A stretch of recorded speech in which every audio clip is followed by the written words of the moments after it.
Okay, everyone, here we are. Roland, welcome to the show. We had a couple little tech issues, but you and I know how to roll with whatever is present.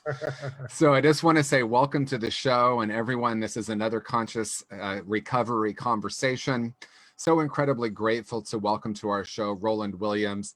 Roland, I'm not going to read your actual bio. Let's just say this man is incredible. He's a trailblazer in the recovery field, especially in the San Francisco Bay Area and now all over the world. A lot of letters after his name. I like to call him the Johnny Appleseed of treatment because he's been part of starting a lot of dynamic treatment programs. I've had the honor of partnering with Roland on several occasions, helping him develop some treatment programs.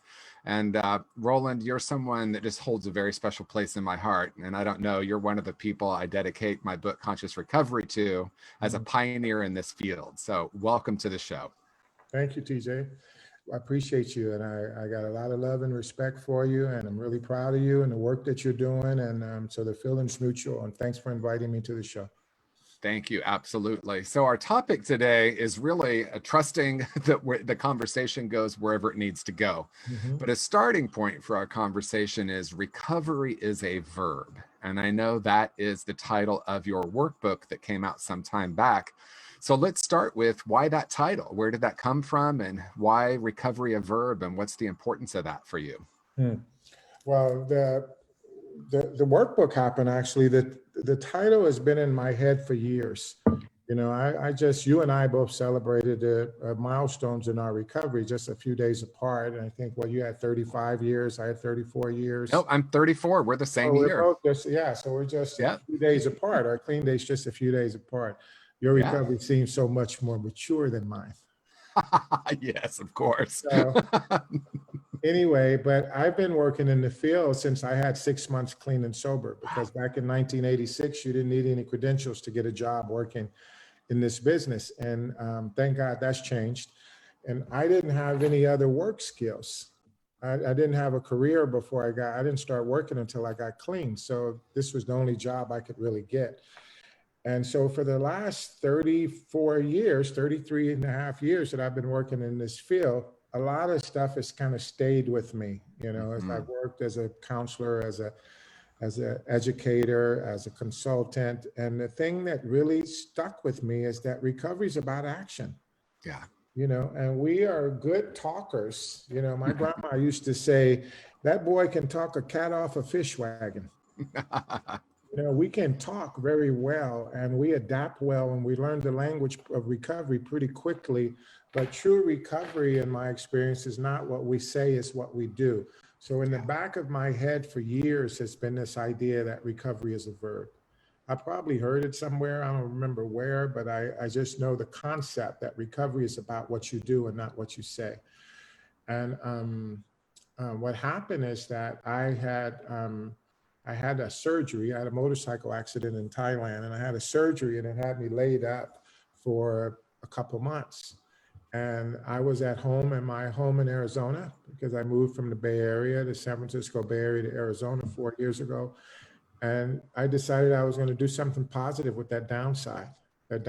So I finished that workbook. I had that workbook, and I took all those concepts about what do I mean when I say recovery is a verb, is action.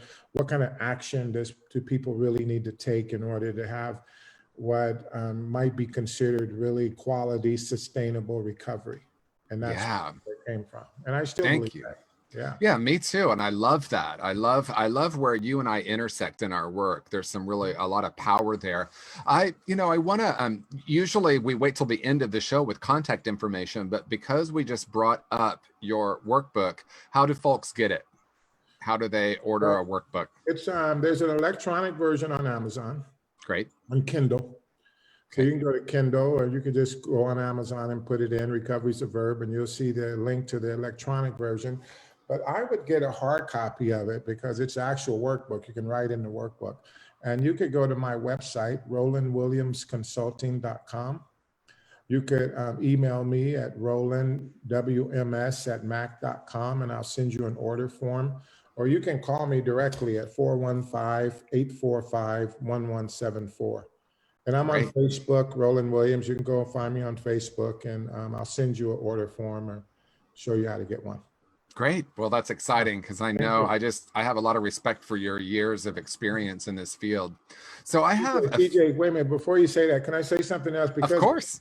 as we're talking about the books, recently, a couple of days ago, one of my mentors, Terry Gorski, just passed away. TJ and I were just talking about that. And he was one of the most prolific contributors to the recovery industry that we've ever had, and particularly in the area of relapse prevention. And a timely thing is that he encouraged me to, as we had a conversation with Terry about 20 years ago in Santa Cruz. I was doing a training with him, and there was an African-American client in the training who was, the facilitator was having issues. She was interpreting the participants huffing and puffing and rolling of his eyes and, sighing and, looking distracted. She was interpreting that to mean that he didn't like her. She was a white female therapist, and he was a big African-American guy out of Oakland. And she would come back as the faculty would talk about the training, and she would say, this black guy in the group, he's huffing and puffing and rolling his eyes, and I think he's got an issue with me.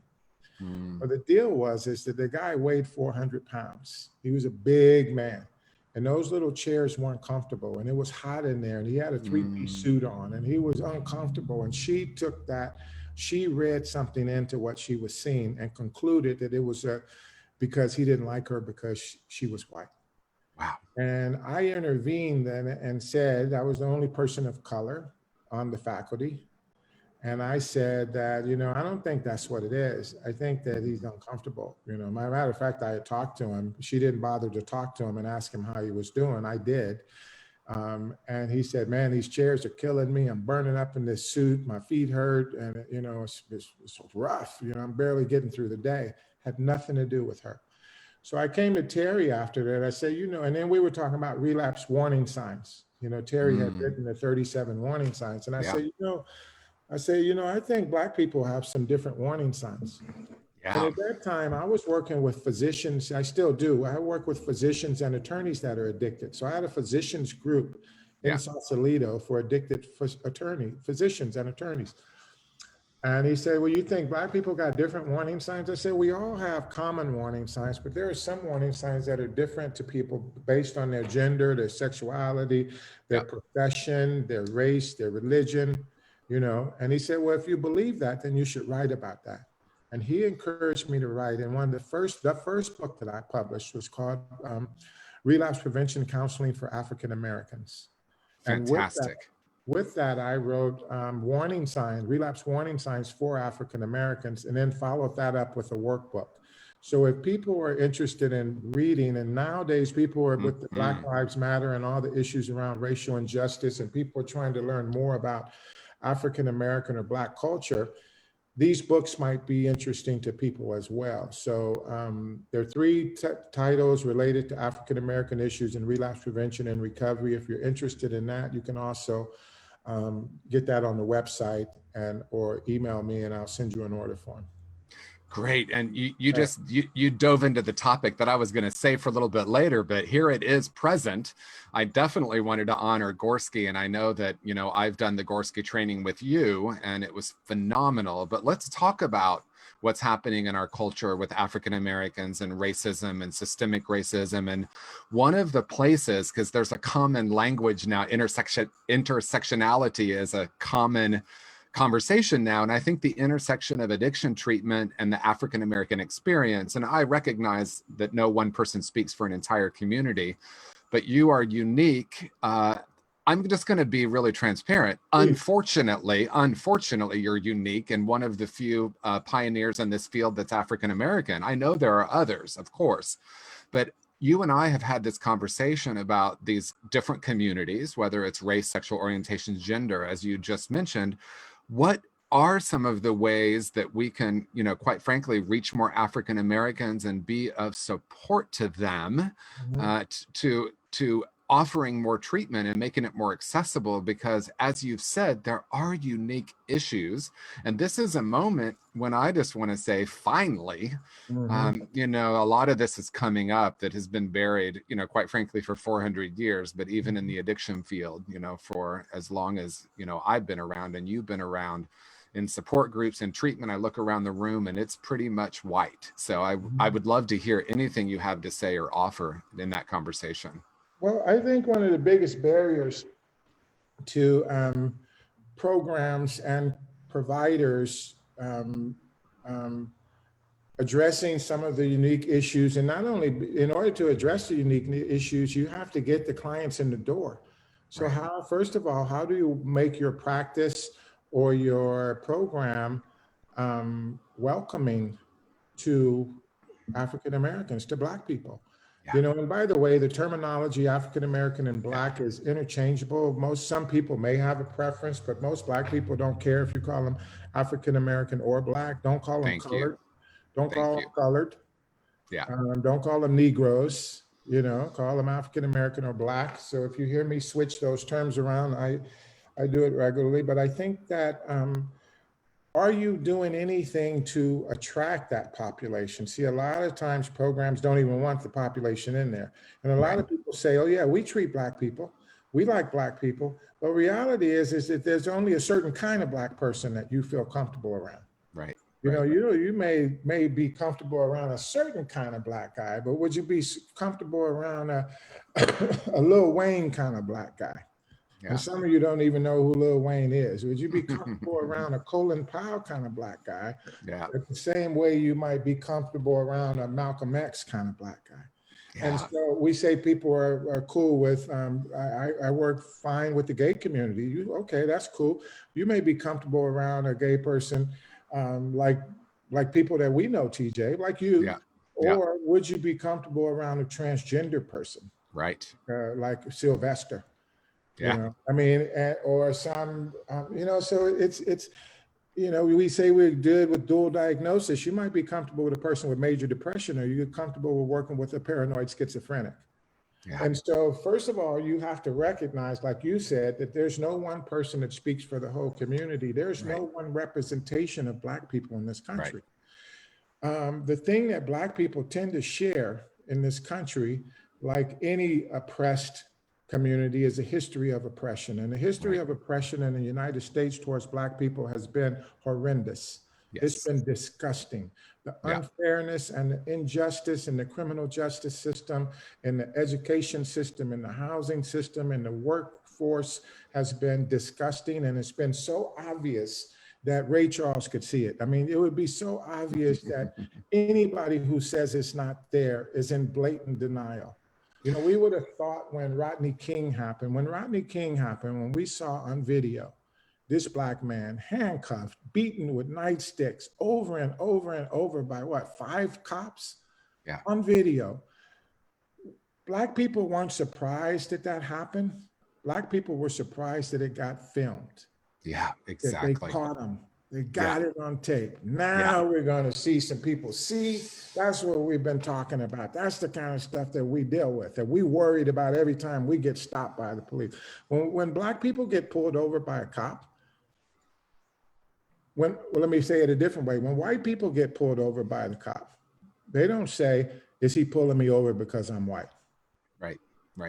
When a white person goes into Neiman Marcus and the person asks him, can I see your ID? The white person doesn't think, is he asking me for my ID because I'm white? When a white person goes into a restaurant and they get a crappy table and they get second-class service and everybody else gets their food before they do, the white person doesn't say, are they doing that because I'm white? Black people do that all the time. They have to scan. They have to ask themselves, is this happening because I'm white? Is this happening because I'm Black? Am I getting this second-class treatment because I'm Black? If a woman goes to get her car fixed and the mechanic tells the woman, little lady, that's going to cost you $680. The first thing she thinks is, he telling me that because I'm a woman? I need to go get my brother. So when Rodney King happened, Black people who had already been conditioned to expect abuse, Yeah. You know, there's an old line that says, if you're white, you're all right. If you're brown, stick around. But if you're black, get back, get back, get back. Wow. Black people all over the country know that little saying, all over the country.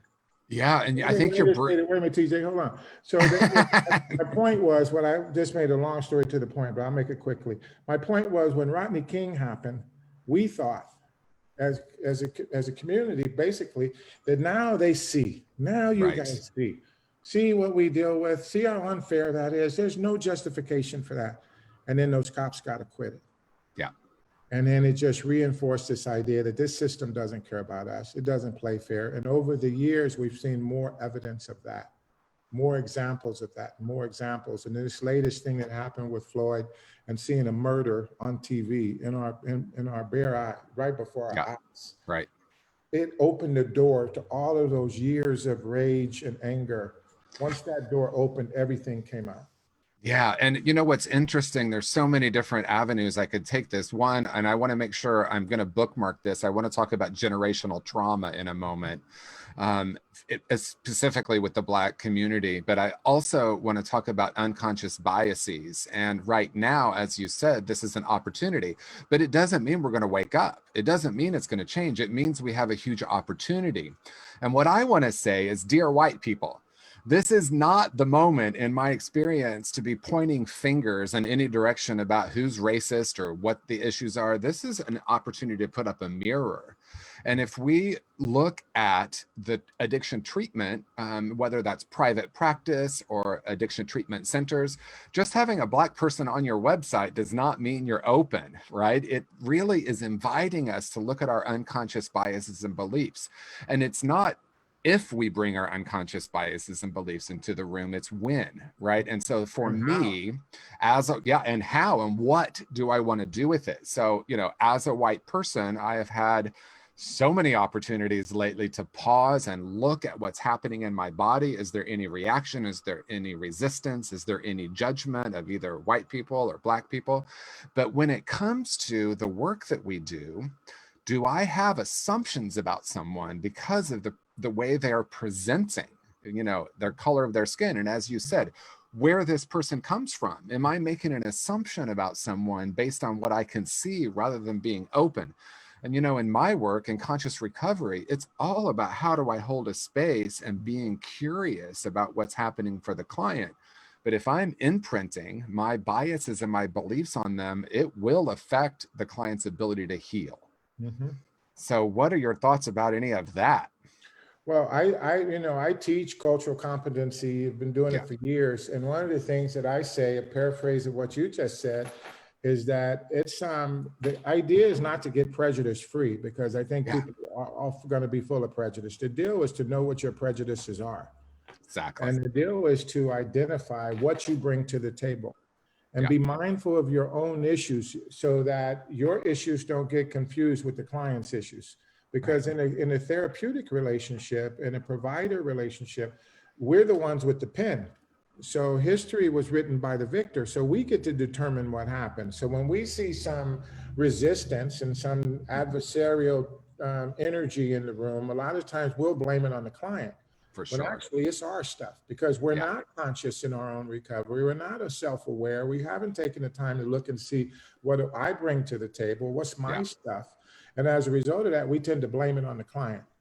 The tension comes up and we say, wow, the client's resistant and adversarial and doesn't want to do any work and is not listening. Give the client the pen. Let the client write the note.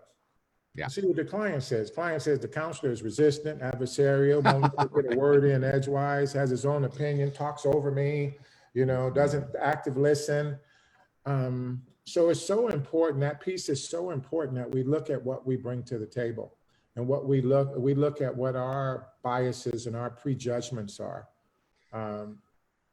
Yeah, and I love that, because I think, you know, you and I have been around long enough to know what we mean by old school recovery. And old school recovery was sit down, shut up, I've got the answers, you know, I know more than you. And where we're evolving is recognizing that it's really more about holding a space. And, you know, I think in our field, we're over we're over analyzing and under treating. And what do I mean by that? You know, many clinicians think our job is to diagnose, diagnose, diagnose, but really it's also about being open. And as you said, you know, I'm bringing myself into the room. I had a therapist in San Francisco who shall of course remain nameless, pull me aside and say, you know, I know all this stuff about transgender folks and, you know, but don't you think it's really mental illness?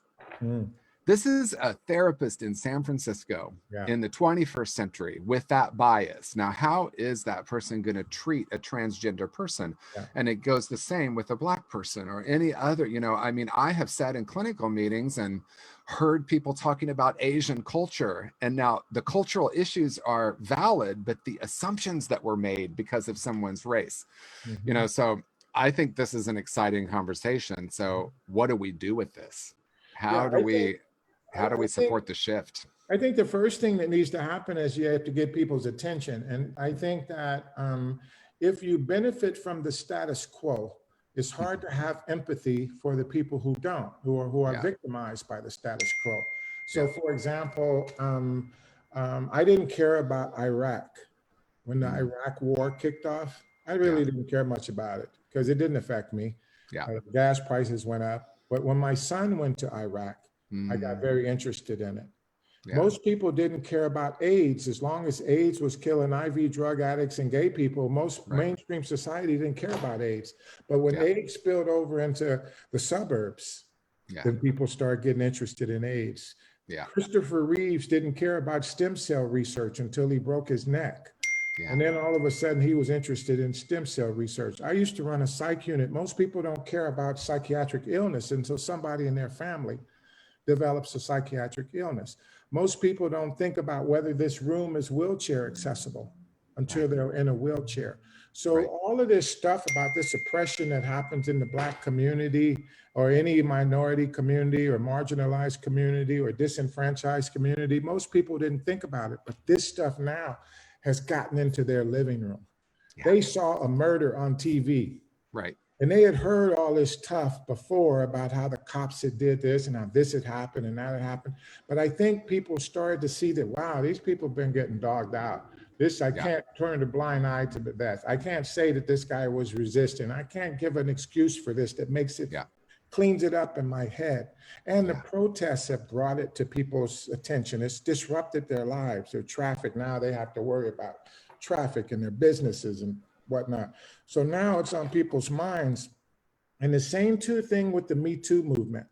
Yeah. You know, with Me Too, what happened was that people started to recognize that women have been dealing with some really bad treatment for a long time. And it's been kind of endorsed and co-signed by people not speaking up about it. Yeah. And when the Me Too happened, a movement followed it. People got uncomfortable and change happened. So whether men are treating women differently in society now because of that, and it could be because they think it's wrong. You know, it was wrong for me to objectify her. It was wrong for me to sexualize her. It was wrong for me to take advantage of her. It was wrong for me to use my power as a weapon against her. Or they could be not doing it because they don't want to get in trouble. Yeah. But for whatever reason, they might not think it's wrong. They just don't want to pay the consequences. So they're more careful. Whatever reason, a change has happened. And I'm hoping that a change happens because of this that's lasting. I don't think we're going to change the racists to stop being racist. Yeah. But I think we're going to change people's behavior. People are going to think twice before they say something or do something. The diehard racists, which have come out of the closet now, which have been empowered by this, in my opinion, administration. Yeah. They've come out of the closet and they're just out open with it. They threw political correctness to the curb and they feel like I can say what I've been wanting to say for a long time. They're going to be that way. But there are a lot of people who are going to be a lot more thoughtful about how they talk to other people. They're going to be a lot more sensitive to what people have been going through, Black people in particularly. And I think we're going to see some change. Yeah, and I do too, Roland. I really think there's an interesting relationship between COVID-19 and the shelter in place and the events that really, you know, came to the surface. I'm thinking back to the civil rights movement. And if you remember the young man that was beaten so horribly, And his mother said, no, Emmett he will Fields. have an open casket, right? And that was a turning point because Yeah, people had to look at that and yeah. had to acknowledge it. And I feel like that's where we're at. Now, I was around after Rodney King, and I was hopeful that that was going to be a turning point, and it didn't seem to really make a profound shift. But as you're saying, consciousness in general is raising, LGBT rights, with Mhm. transgender and women's rights and Me Too, and all of it's coming up. And I do really believe that most people in our world have a heart that wants to bend toward compassion. Mhm. Now, there is, as you said, a lot of shadow that came up. And I think that's a kind of an interesting segue into the conversation of trauma, right? Generational trauma, because, I've heard some white people saying, well, why are they, what's up with why the protest, why are they violent, and why is this coming up? Well, it's rage, right? And it's, Mhm. in my experience, and looking at it through the recovery lens, in conscious recovery, I identify unresolved trauma, like so many of us are now, as a root cause of addiction. And I think that what's showing up right now is generational trauma, where this new generation is saying, no, we're not just going to keep burying this. This is coming up. And I think that's even, with our president, I think he's bringing up something that has always been there. And my hope is that it's coming up for our healing. I agree. I think there's a woman, I was looking for something while I was talking to you, but there's a woman who, she did the movie 13, but she also, which talks about the 13th Amendment, which talks Yeah. about how we incarcerate. There was at one point in this country, well, we incarcerate more people in the United States than any other country in the world, Oh, for sure. by Yeah. far. And we monetize it. We make money off of it. Yeah. But the systemic historical racism that we're talking about, she describes it as post-traumatic slavery disorder. Right. Exactly. And she talks about how, if you just think about it, TJ, me and you, we're about the same age. I'll be Yep. 64. I think you're about 60, right? Nah, come on, Roland. I'm only 54. Okay. Well, I thought we were closer to the same age. I'm sorry. Not that you look that way. It feels like you just feel older to me. You just feel like you've been around a long time. Thank you. You're an old soul, TJ. Thank you. You are. But anyway, oh, you got me with that. We were talking about 13th, which, by the way, is a phenomenal movie, and the Yeah. systemic racism and incarceration. Oh, I was thinking in our age, roughly in our age group, all you have to do is think about what our grandparents told. See, black people couldn't even vote until 1965. Black didn't get beautiful until the 60s. Before that, it was an insult to call black people black. Yeah. And when you think about what did my grandfather say to my dad Absolutely. about black people? Yeah. What did your grandfather say to your mom and dad while he was sitting on his knee about black people? That message, and what did he say if you were white about, black about white people? So we got messages, recently, not hundreds of years ago. I'm talking about the training and the teaching and the messages that we were given recently. And so people, we still see the repercussions of it, and the anger and the rage goes into a room. It gets compartmentalized. Yeah. I was talking to a client of mine about trauma today, and we were talking about how different traumas become too hard to manage in the moment. And so we send them to a room. And every time another one that's similar, we send it into the room also. And pretty soon there's a whole bunch of different traumas in there, fighting it out, duking it out, going crazy. And every time the door opens for another one to go in, the other ones try to get out. Yeah. And what happened here is that the door is open. Yeah. And all of that trauma and all of that rage from all those different incidences and all those situations where people felt abused and discounted and neglected and oppressed, it all is coming out. Yeah. And it's heavy. It's a lot. It's a lot. And I think your topic about how COVID and the shelter in place is aligning with this. I think that the spirit that is and has set it up that way because we don't have all the distractions we used to have. We can't run to the casino. We can't run to go travel. We can't run to the beach. Or for many during the biggest part of this, we were on lockdown. Yeah, And you were forced to watch it and to feel it. that's right. We were forced to watch it and to feel it. And it's been interesting because I think it's caused it to go about 3 levels deeper Yeah. and affect 3 times as many people than it would have had not this shelter in place been there.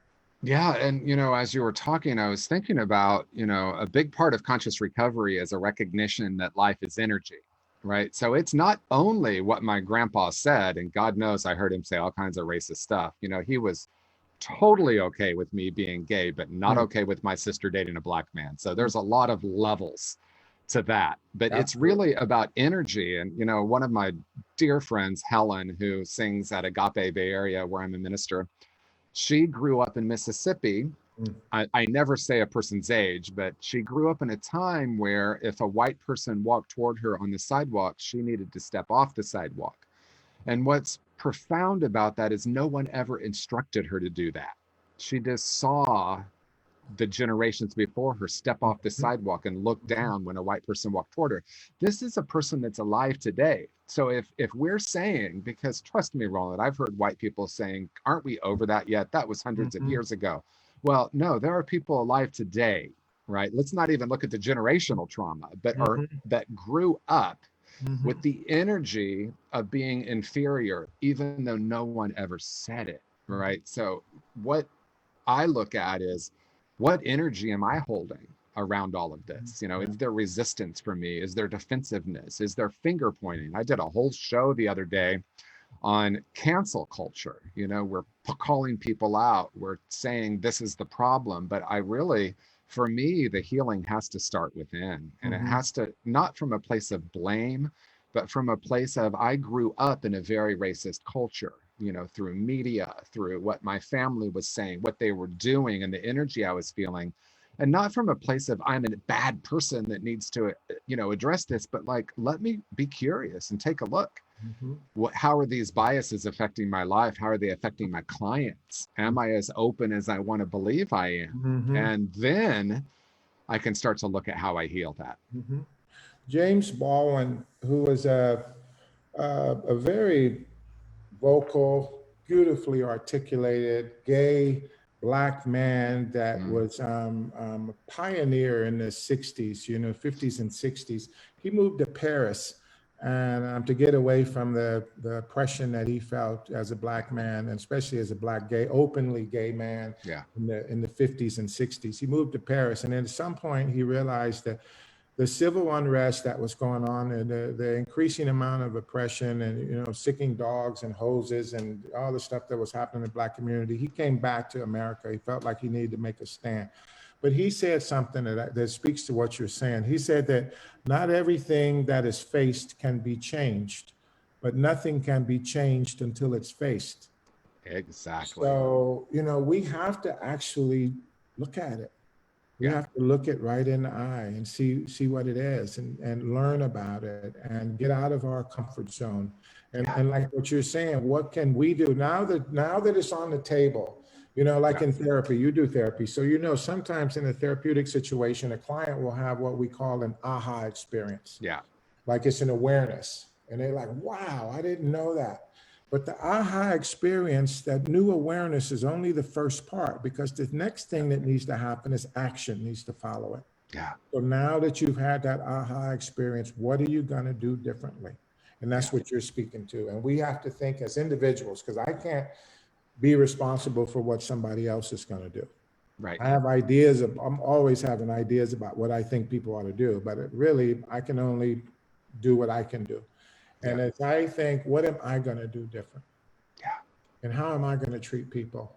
And how am I going to treat myself? And what am I going to do with my rage? Because I have rage. Yeah. You must have rage. Yeah. You know, Will must have rage.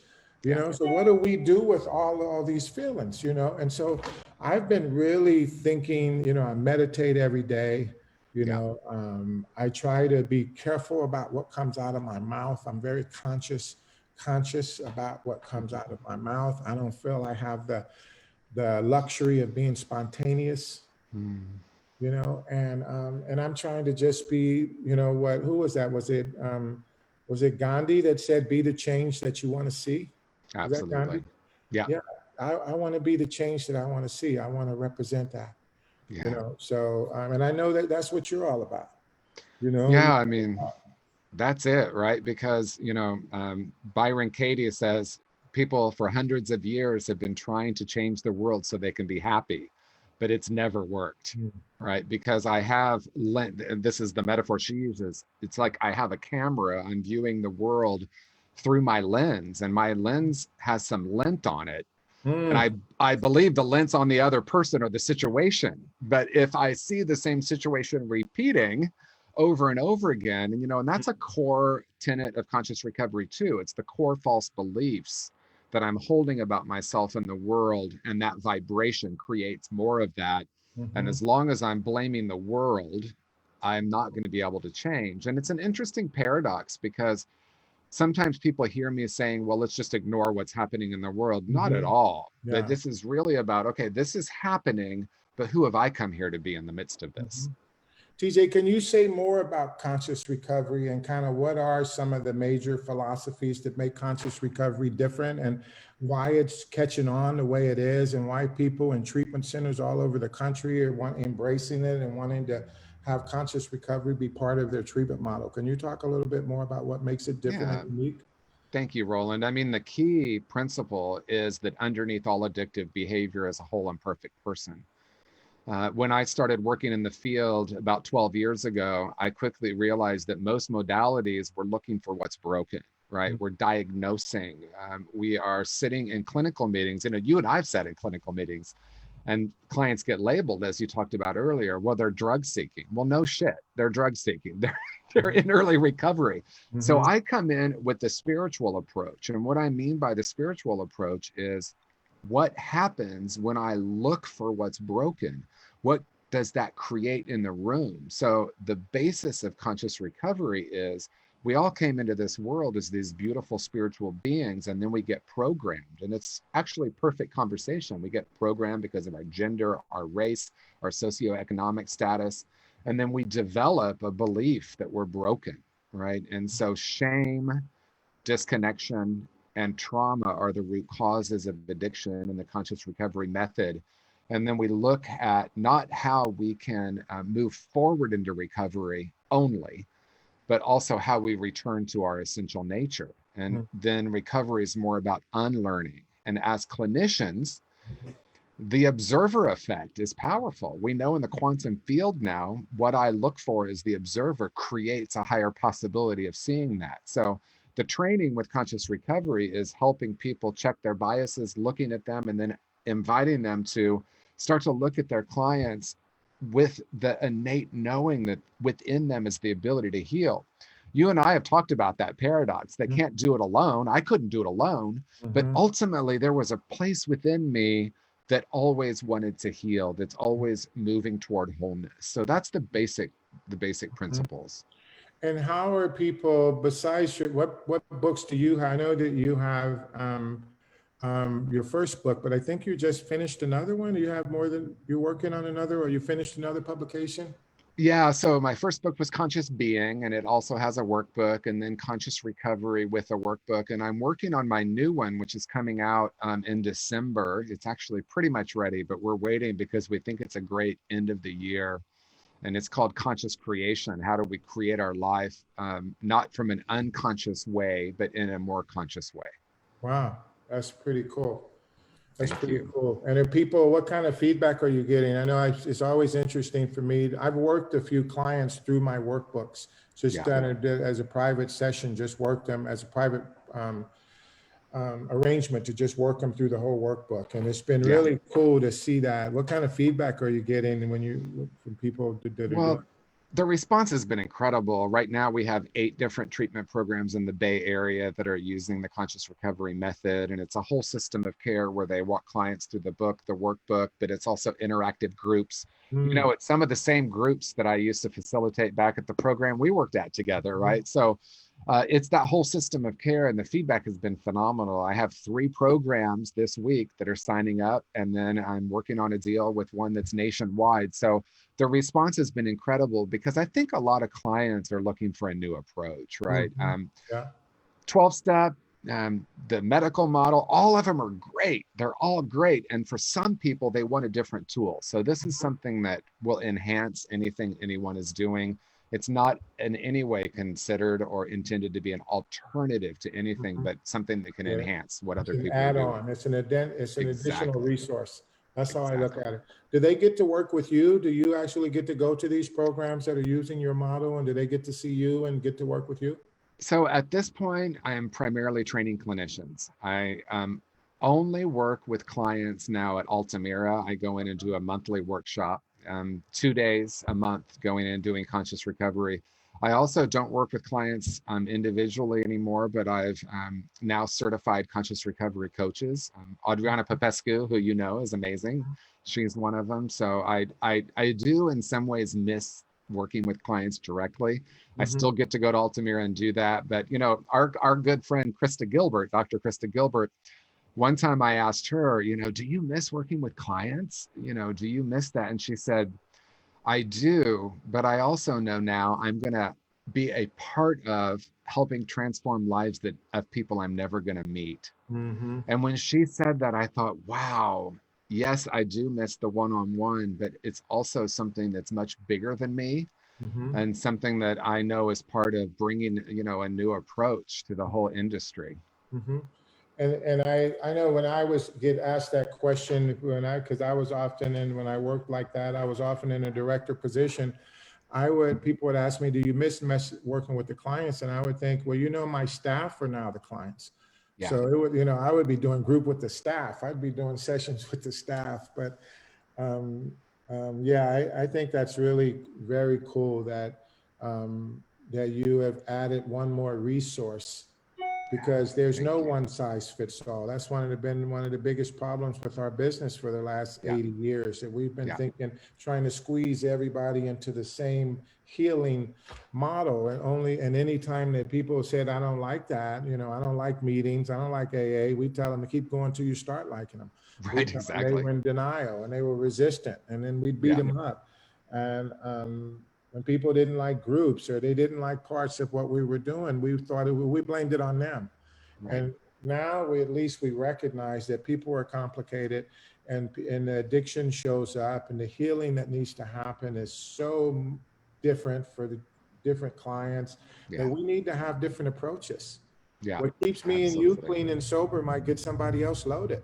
Yeah. So we, And yeah, and what keeps me sober today is different than it was 30 years ago, right? absolutely, So, and I absolutely. love that you're saying that because I do think, you know, sometimes what I have seen is, you know, we have a client back at treatment for the 4th time, and then we arrogantly ask them what they're going to do differently. Yeah, And it's really, yes, they do probably need to do something differently, but I also need to ask myself and the program, what can we do differently to help this absolutely. client, which is why you and I have created our workbooks and our books. Yeah.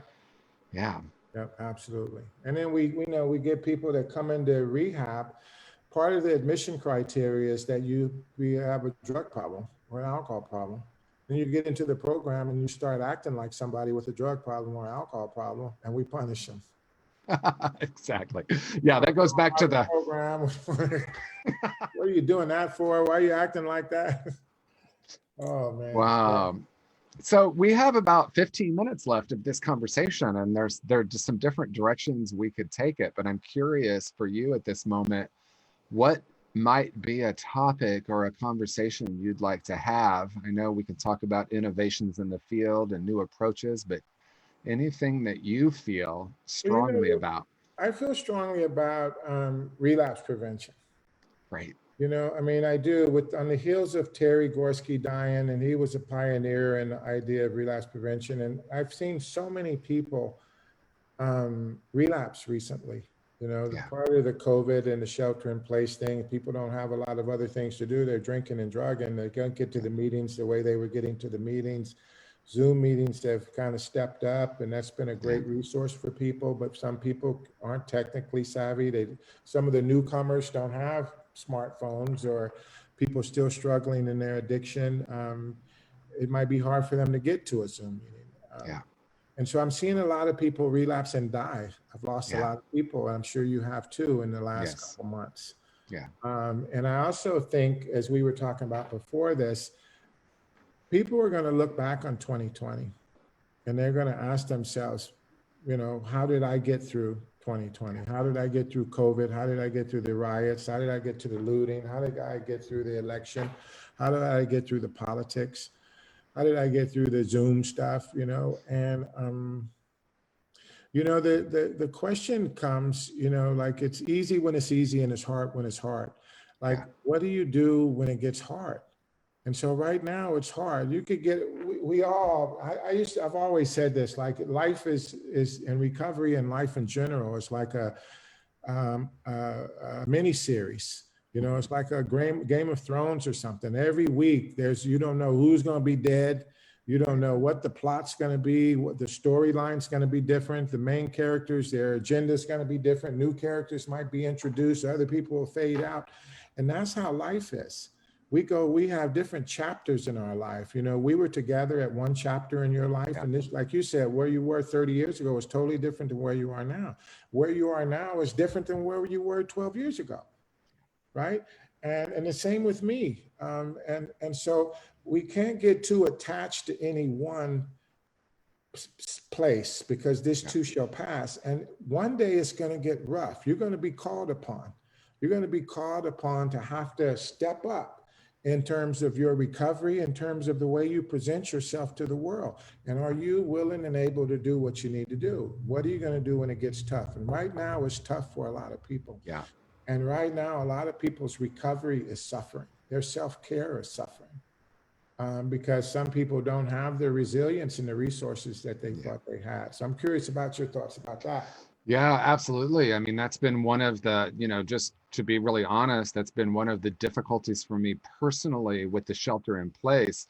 As much as I understand the well-meaning intention of shelter in place, I think we're going to see such a rise in suicide, mental health issues, addiction. And you know, it may be controversial to say, but we might experience more deaths because of shelter in place than the lives we've saved. Now, I'm grateful I'm not a politician who has to make these decisions. And so is everyone watching right now. Trust me, that's not my path. But what I do know is that it's much more nuanced, you know, than we might recognize. And so often the media and even the medical establishment focuses only on the physical room. And you and I both know that the mental, the emotional, and the spiritual rooms right now are being challenged for people. I mean, I've been in recovery for a long time. I have a meditation practice. I have incredible connections and community. And this has been really hard for me from a mental and spiritual perspective. So I know if it's hard for me, it's got to be hard for other people, because we have that shared experience. So I think right now for us, you know, as a mental health and treatment industry, I say fasten your seatbelts, because right now treatment centers are exploding because people are really needing support, you know, and I have lost people to overdose and suicide that I've known, not anyone really close to me, but some former clients, and, you know, social media, I see people posting. So we are at a difficult time for many of us. And I think this is an opportunity, because for me, it's all about compassion, right? The divisiveness that's showing up is not helping. You know, we're sheltered in place, and then we're finger pointing. So who can I reach out to today and tell them I love them? Exactly. And there's another wave coming. The repercussions, the fallout from this whole thing hasn't even really hit yet. So not only is there going to be a physical, there's still more physical repercussions as we're learning more about it, and we're seeing increases in rates. But there's also going to be the residual effect of everything having been shut down for so long. Yeah. So once there's going to be evictions, there are going to be jobs that are not going to ever bring people back to work, because they've realized they don't need you to be at work. Some places are going to eliminate their physical place altogether because they don't need it. So there's going to be a lot more unemployment. There's going to be people are together, like you and Will are close. There's some people that are stuck in the same house. They're not close. They're discovering that I don't even like my partner. Right. And so we're going to see more separations and more infidelity and more domestic violence. We're going to see more housing issues, Yeah. more financial issues. So it's still more to come. Yeah. It's never going to go back to the way Yeah. it was. Yeah, and when we're in the midst of an experience like this, because we're in collective trauma, and I don't know that everyone's recognizing that. And Roland, you and I know that when we're in the midst of a traumatic experience, we're in fight, flight, or freeze. So our bodies right now are in shock, our spirits are in shock, and it's going to thaw out whenever some semblance of normal, whatever that means, comes back. And post-traumatic, it's going to be there's going to be a lot that comes up. So I think this is a time for us to be aware of that, and how do we love and support each other during this is a really important question. Like you said, I think that's the famous quote, right? You can judge a person's character not in good times but in difficult times.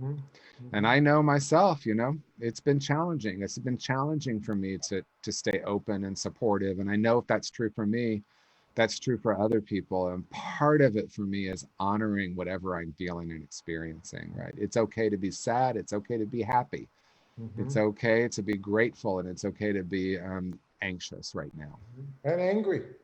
Yeah. It's okay to be angry. I think that people all of that is okay, and just write it out. And I like what you said about being thoughtful about the people that we care about, like people wouldn't know.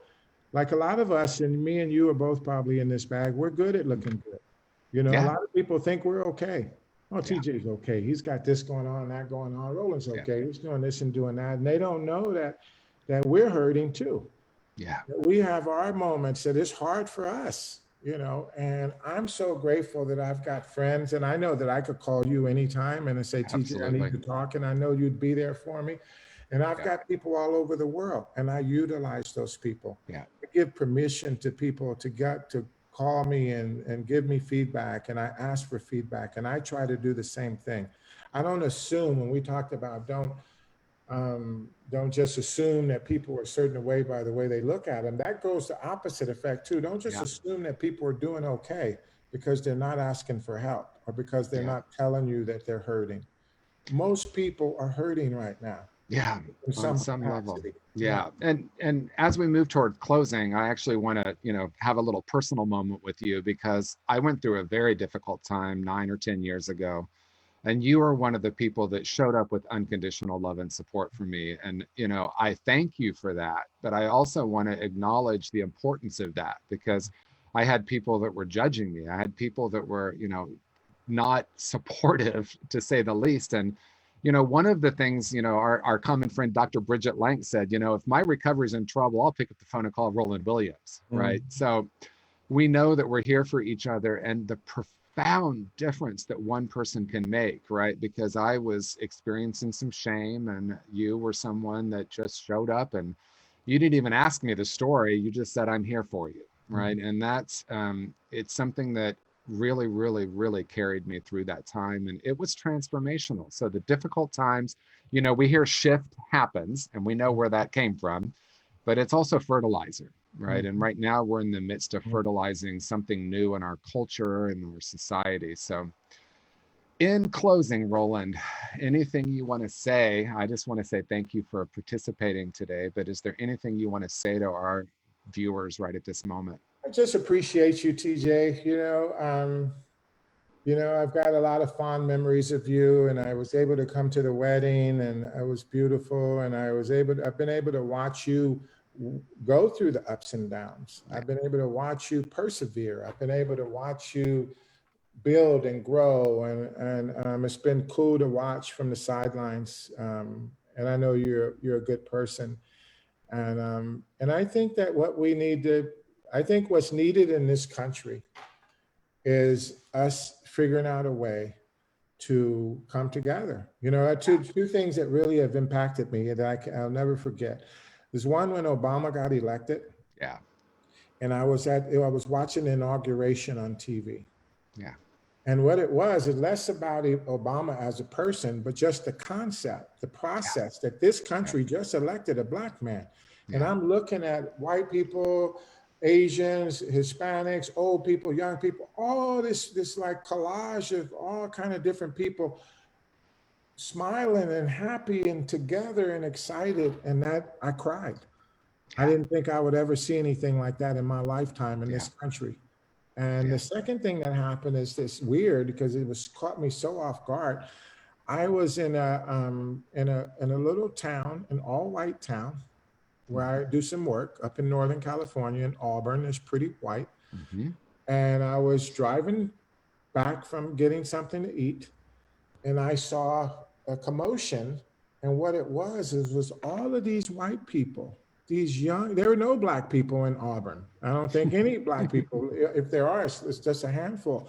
There were all of these white people, middle-aged, youngsters, old people, and they were all protesting about the murder of George Floyd. And it choked me up. And because it just showed that there's a chance that something's going to change from this, that people are going to see that I don't want to participate in anything that feels funky to me. I want to let my voice be heard. And I certainly would expect black people to be mad about it, but it did something to me to see some white people that were mad about it and willing to come out in this all white town and cause a commotion. Yeah. And make some noise. And I said, man, there's a chance that something's going to change. So I believe, like Sam Cooke says, a change is going to come. Yeah. You know, I want to be around to see it. I got a grandson who's 2 years old, and I think of what is he going to be growing up to? What's it going to be like when he's 21? So I hope it's something better than it is now. I love you too, Dave. I love you too, Roland. And one more time, give everyone your web address, if you will. It's easy to remember. It's RolandWilliamsConsulting.com. Wow. And on my web address, you can get my email and my phone number, which is 415-845-1174. Thank you. And thank you so much, Roland, for taking the time to be with us. I just love you and appreciate you. Thank you. And if you want more information about conscious recovery, you can go to consciousrecovery.com. And Roland, you're the man. Thank you. Thank you. Thank you. Thank you. See you later, buddy. Thank you, everyone, Bye, for guys. participating. If you like this video, share it with your friends. Thanks. Bye. Thanks, Roland.